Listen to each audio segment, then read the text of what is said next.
अस्सलाम वालेकुम। उम्मीद और दुआ है कि आप और आपके सभी घर वाले खैरियत से होंगे। I am Dude Horror and welcome to another episode of horror stories, जहाँ मैं आप लोगों की भेजी हुई हॉरर स्टोरीज को नरेट करता हूँ। सो इन केस अगर आपके पास भी कोई हॉरर स्टोरी है शेयर करने के लिए, तो आप इधर व्हाट्सएप या फिर जीमेल के थ्रू अपनी स्टोरीज लिखकर शेयर कर सकते हैं। आज के एपिसोड में हमारे पास कराची से कुछ बहुत ही ज़बरदस्त मगर खौफनाक स्टोरीज को शेयर किया गया है, जिन्हें सुनकर खौफ तो महसूस होता ही है, पर एक ताज्जुब भी होता है कि यकीनन हम इंसानों के साथ इस दुनिया में एक और मखलूक भी रहती है जिन्हें हम इंसान नहीं देख सकते, लेकिन वो मखलूक हम इंसानों को ज़रूर देख सकती है। सो अपने अपने दिल थाम के बैठिए, बढ़ते हैं आज के एपिसोड की तरफ।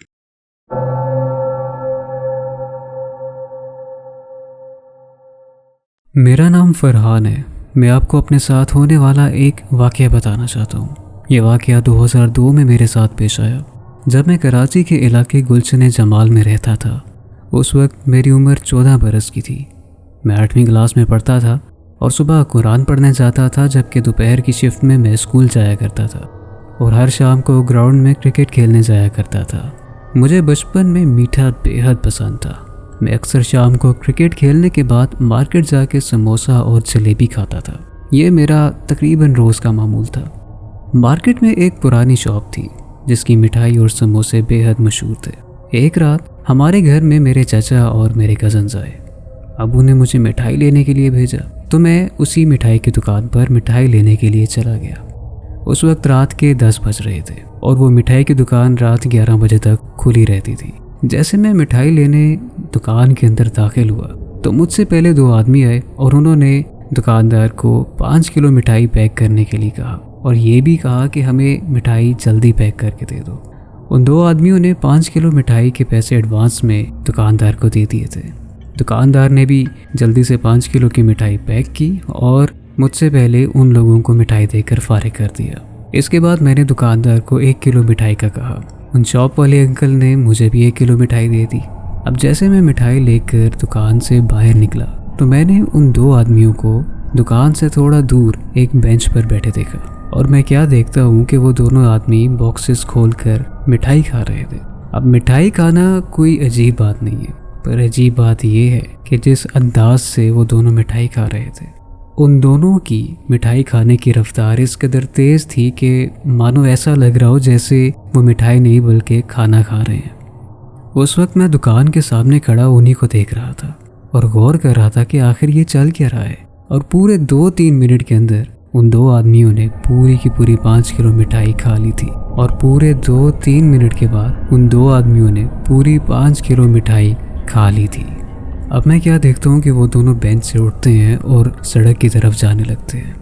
अभी मैं उनको दूर से देख ही रहा था कि मेरे देखते ही देखते अचानक वो दोनों आदमी हवा में गायब हो गए। और उस वक्त मैं इस सिचुएशन को मुकम्मल तौर पर प्रोसेस ही नहीं कर पाया कि आखिर मैंने ये खौफनाक मंजर देखा भी तो देखा कैसे और ये मेरे साथ आखिर हुआ क्या है। मैं उसी वक्त घर की तरफ भागा। जब मैंने ये वाक़या अपने अब्बा जान को सुनाया, तो उस वक्त उन्होंने मुझे कोई जवाब नहीं दिया, बस इतना कहा कि क्या आपने या उन्होंने आपसे कोई बात तो नहीं की। जिस पर मैंने जवाब दिया कि नहीं, हमारे आपस में तो कोई गुफ्तगू नहीं हुई। फिर मेरे वालिद ने मुझे उस शॉप पे जाने से रात के टाइम ख़ास तौर पर मना कर दिया। बाद में हमें उन मिठाई वाले दुकानदार से पता चला कि मुझे 2 आदमी उस रात आए थे। वो 2 आदमी नहीं थे बल्कि जन्नात थे। जन्नात की मिठाई के साथ फैसिनेशन क्या है, शायद ये एक राज रह जाएगा, या बस इतना ही कह सकते हैं कि ये उनकी पसंदीदा खुराक है। लेकिन इस तरह के कई वाक़यात हम माजी में सुन चुके हैं कि जो ख़ास तौर पर मिठाई की दुकानों से मुंसलिक हैं।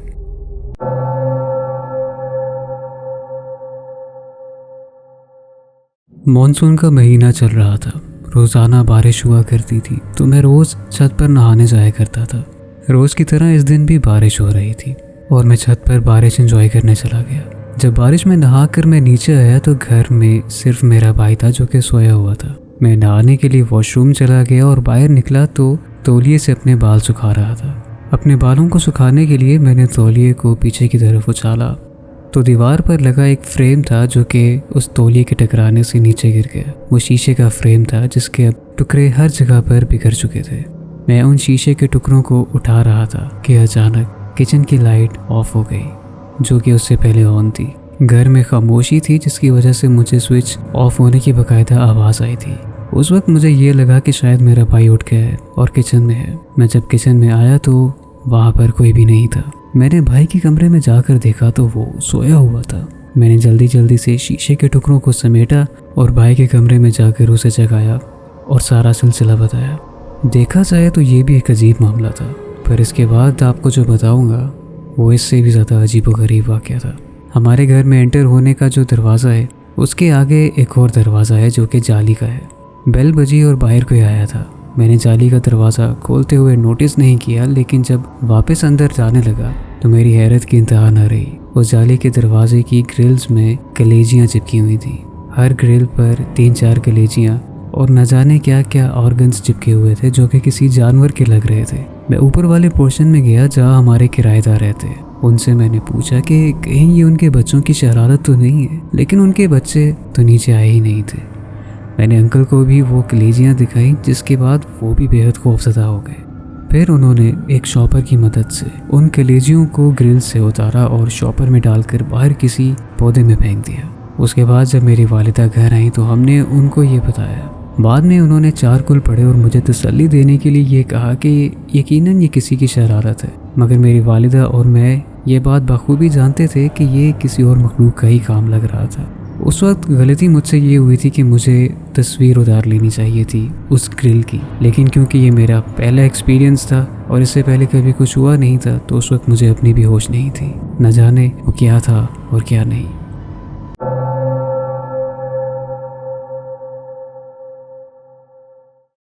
मेरा नाम इमरान है और ये वाक़या मेरे दोस्तों के साथ पेश आया, जिसका मैं ऐनी शाहिद हूँ। इस वाक़े में लोगों के लिए नसीहत भी है कि बुरे काम का अंजाम हमेशा बुरा ही होता है और नमाज से दूरी बहुत सी परेशानियों का सबब बनती है। मेरे 2 दोस्त मंजूर और जहानज़ेब यूनिवर्सिटी से मेरे साथ थे। स्टडीज़ के बाद सबसे पहले मंजूर की लाहौर के एक प्राइवेट हॉस्पिटल में जॉब लगी। उसके बाद 2 वैकेंसीज और आई, जिसमें जहानज़ेब और मैंने अप्लाई किया और अल्लाह के करम से हम दोनों की सिलेक्शन भी हो गई। अब तो हमारी खुशी की इंतहा थी कि तीनों दोस्त एक जगह पर जॉब भी कर रहे थे और हॉस्टल में भी साथ थे। अब हर इंसान में कोई ना कोई बुरी आदत ज़रूर होती है। कुछ लोगों की वो आदतें छुपी होती हैं और कुछ लोगों की ज़ाहिर होती हैं। मंजूर की एक बुरी आदत थी जिस पर मैं उसे काफ़ी समझाता भी था। रास्ते में गुजरते हुए उसे कोई भी औरत या लड़की नज़र आए तो वो उसे छेड़ा करता था। वो और जहानज़ेब अक्सर नमाज की पाबंदी भी नहीं किया करते थे, जिस पर मेरी उनसे काफ़ी तकरार होती थी। एक दफ़ा इसी तरह नाइट शिफ्ट थी हमारी। फजर से थोड़ा पहले हम ऑफ लेके हॉस्टल आ रहे थे। हमारा हॉस्टल हॉस्पिटल से 5 मिनट की वॉक पे था और इलाका भी काफ़ी रौनक वाला था। पेशेंट्स का आना जाना लगा ही रहता था, तो हॉस्पिटल से हमें रात को वापस आते हुए कभी खौफ भी महसूस नहीं हुआ। उस रोज़ हम मामूल के मुताबिक रात के वक्त हॉस्टल जा रहे थे जब हमारे सामने बुरके में 2 ख़वातीन जा रही थी। एक जवान ज़ाहिर हो रही थी और एक ज़ईफ़ मालूम हो रही थी। यूं लग रहा था कि किसी पेशेंट से मुलाकात करके वापस आ रही हैं। मंजूर ने आदत के मुताबिक उन औरतों को देखकर मुंह से सीटी लगाना शुरू कर दी। मैंने उसे मना भी किया, लेकिन वो उस वक्त बाज ना आया। साथ ही जहानज़ेब भी कुछ गुनगुनाने लगा। वो दोनों औरतें इन दोनों के इस अंदाज से बहुत परेशान हुई और तेज़ी से वॉक करते हुए वहाँ से निकल गईं और हम हॉस्टल पहुँच गए। लेकिन अगली रात मंजूर और जहानज़ेब के साथ फिर अजीबोगरीब वाक़यात पेश आने लगे। मंजूर ने एक रोज़ बहुत घबराते हुए सुबह बताया कि कोई रात को उसे मुक्के मारता है। जहानज़ेब ने भी बताया कि उसे रात को अजीबोगरीब आवाज़ें सुनाई देती हैं जो कि उसके कहने के मुताबिक किसी और ज़ुबान में थी। मंजूर के साथ तो ये भी होता था कि जब वो पानी पीने के लिए अपनी बोतल को खोलता था तो उसे इंतहाई गंदी बदबू आया करती थी उसमें से। अब ये दोनों बहुत डरे हुए थे और मुझे भी अब खौफ महसूस होने लगा था, हालांकि मेरे साथ खुद तो कुछ भी नहीं हो रहा था। इस सब पे गौर व फिक्र करते हुए मैं इन दोनों को अपने साथ मस्जिद ले गया। वहाँ पर मौलवी साहब को इन्होंने ये सारे वाक़यात बताए जो इनके साथ पेश आए और उन्होंने सिर्फ हमें नमाज की पाबंदी की तलकीन की और बावजू रहने को कहा। उन्होंने ये भी बताया कि इस इलाके में जन्नात रहते हैं, लेकिन उन्होंने कभी किसी को तंग नहीं किया। हम वापस आ गए और फिर दोनों ने नमाज की पाबंदी की और कुछ दिन बाद हालात थोड़े बेहतर भी हो गए। दोबारा इन दोनों के साथ कोई वाक़या भी पेश नहीं आया। लेकिन फिर एक दिन मंजूर की चीख से हमारी आंख खुल गई। और तो और उसे सांस भी मुश्किल से आ रहा था। उस वक्त उसे कुछ बोला भी नहीं जा रहा था। रात को कैसे तैसे करके हमने उसे तसल्ली दिलासा दिलाया, उसकी तबीयत बेहतर हुई तो फिर उसको सुलाने के लिए लिटा दिया। जब सुबह उठे तो हमने उससे पूछा कि आखिर रात को उसके साथ हुआ क्या था। तो उसने बताया कि उसे ऐसे लग रहा था कि उसके मुंह पर कोई बैठा हुआ है और उसका सांस रोक रहा था। हम फिर मस्जिद गए, मौलवी साहब से मुलाकात की और फिर उनसे दरियाफ्त किया कि आखिर ये मसला क्या है। हम फिर मस्जिद गए और मौलवी साहब से मुलाकात हुई, जहाँ पर हमने मौलवी साहब से सवाल किया कि आखिर इसके साथ ये मसले मसाइल क्यों पेश आ रहे हैं। मौलवी साहब ने हमें बाहर जाने को कहा, मुझे और जहान सेब को। वो अकेले में मंजूर से कुछ पूछना चाहते थे शायद। दोबारा हमें उन्होंने अंदर बुलाया और फिर हमें उन्होंने बताया कि जिस रात को मंजूर और जहाज़ेब ने उन 2 औरतों को छेड़ा था जो कि बुरके में थी, वो दरअसल कोई इंसान नहीं बल्कि एक जिन के घर वाली थी, जिसकी वजह से वो जिन अब इनसे बदला ले रहा है और इन्हें परेशान कर रहा है। अब इसके साथ एक और मसला भी था जो कि मज़ीद खराबी का बायस था। वो ये कि मंजूर बावजू नहीं रह पाता था, उसे हाजमे की प्रॉब्लम थी। अब न जाने ये मेडिकल इशू की वजह से था या फिर उस इंसिडेंट के साथ जुड़ा था। मौलवी साहब ने रुकिया पड़ा और उसके बाद मंजूर की हालत बेहतर होना शुरू हो गई। मौलवी साहब ने सख्ती से कहा कि कुछ भी हो जाए अब के बाद नमाज नहीं छोड़नी। इस वाक़े के बाद मंजूर ने दूसरी जगह अप्लाई करना शुरू कर दिया क्योंकि वो अब वहाँ पर मज़ीद रहना नहीं चाहता था। अल्हम्दुलिल्लाह अब उसकी जॉब आज़ाद कश्मीर में हो गई है और तो और वो अब नमाज का पाबंद भी हो गया है और उसके हालात बहुत बेहतर हो चुके हैं। अल्लाह ताला आपको और हमें हम सबको हमेशा अपने हिफ्ज़ व अमान में रखें और बुरे कामों से बचने की तौफीक दें।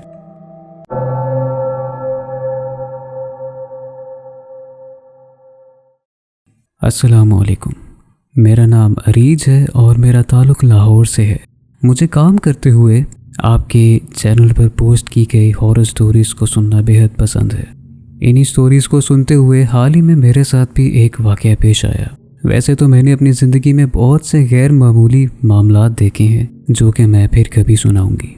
ये जनवरी की बात है जब मेरी ग्रेजुएशन हुई और मैंने अपने पूरे डिपार्टमेंट में टॉप किया था। मुझे अपनी कामयाबी, जॉब और बाकी मामलात दूसरों से शेयर करना पसंद नहीं है।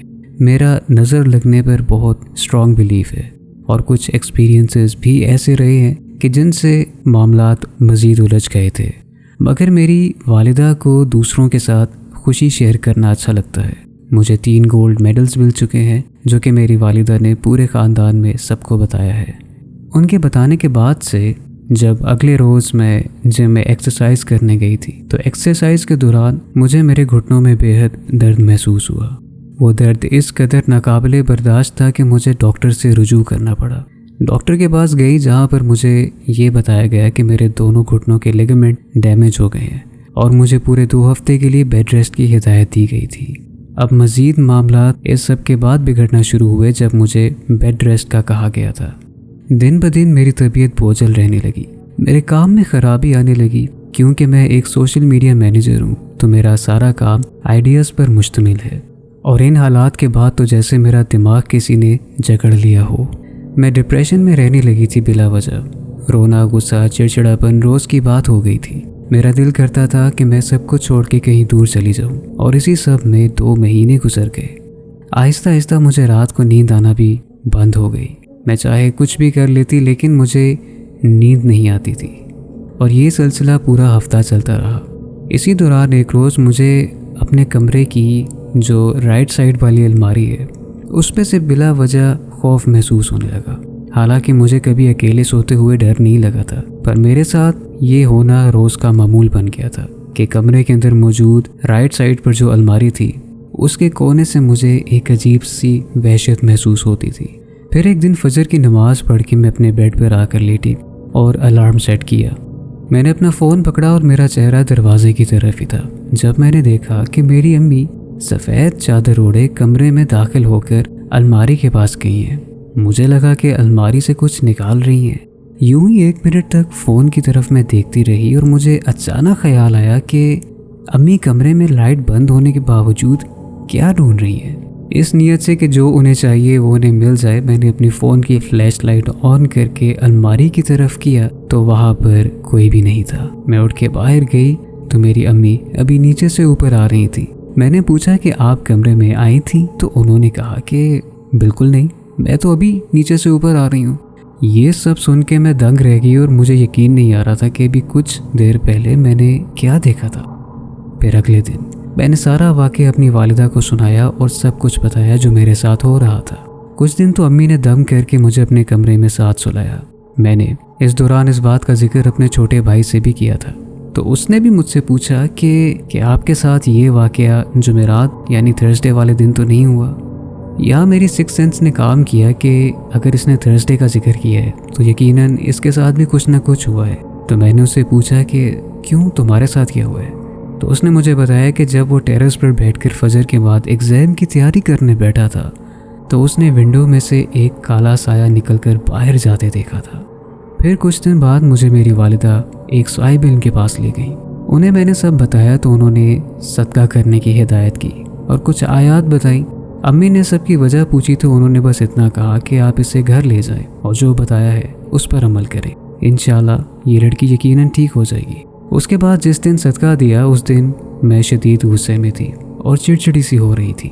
मुझे बेहद गुस्सा आ रहा था और घबराहट भी हो रही थी। पर उसके बाद जैसे जैसे मैंने आयत रोज़ पढ़ना शुरू की तो अल्हम्दुलिल्लाह उसके बाद तमाम मामलात दुरुस्त होने लगे और आज मैं बिल्कुल ठीक ठाक हूँ और मुझे अब कमरे में अकेले सोने से खौफ भी नहीं आता। यकीनन नज़र एक ऐसी चीज़ है कि जिससे हमें महफूज रहना चाहिए और इससे महफूज रहने का ज़रिया अल्लाह का कलाम ही है। उम्मीद है कि आपको आज का एपिसोड पसंद आया होगा, और अगर आपको आज का एपिसोड पसंद आया है तो don't forget to like, subscribe and tap the bell notification because you never know what's coming. मिलते हैं आपसे अगले एपिसोड में, तब तक के लिए फ़ी अमान अल्लाह।